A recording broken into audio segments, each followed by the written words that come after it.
அல்லாஹ் ஜல்ல ஷானஹு வ தஆலா நமக்கு இந்த உருவத்தை தந்து இந்த ரூஹை தந்து எல்லாத்தையும் அல்லாஹ் இலவசமாக தந்துவிட்டு அல்லாஹ் ஒரு குறிப்பிட்ட ஒரு காலத்தை இந்த பூமியிலே நமக்கு ஒரு வாழ்க்கையாக தந்திருக்கிறார்.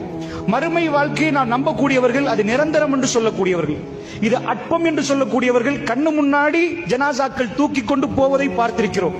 கபர்களுக்கு பக்கத்திலே நின்ற நாம் இன்றைக்கு அவரை அடக்குவதை கண்ட நாம் இன்னொரு நாள் நமக்கு நாம் அடக்குவதை மற்ற மக்கள் பார்ப்பதை மற்ற மக்கள் பார்ப்பார்கள். அந்த இடத்தில் நாம் இருக்க மாட்டோம்.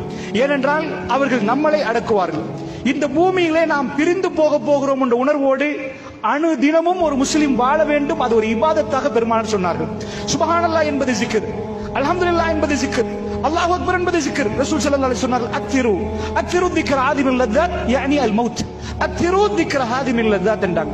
அதிகப்படுத்துங்கள் ஒரு நினைவை என்றார், ஒரு ஜிக்ரை அதிகப்படுத்துங்கள்.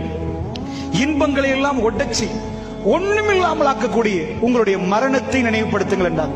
மரண செய்தியை, மரணிப்போமே, உறவுகள் பிரிவார்களே, பிள்ளைகள் பிரிவார்களே, தாய் தகப்பன் பிரிவார்களே, நம்மளோட பக்கத்துள்ள மனைவி பிரிந்து போவாவே, இந்த உலகத்தில் அந்த இன்பங்களை எல்லாம் ஒன்றுமில்லை என்று நம்முடைய கல்வி வெறிச்சோடியாகுமே, அந்த நிமிடத்தை அதிகம் நினையுங்கள்.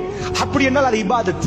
சுப்ஹானல்லாஹ் எப்படி சொல்வது இபாதத்தோ, அல்ஹம்துலில்லாஹ் சொல்வது இபாதத்தோ, மரணத்தை நினைத்து பார்ப்பது ஒரு இபாதத்.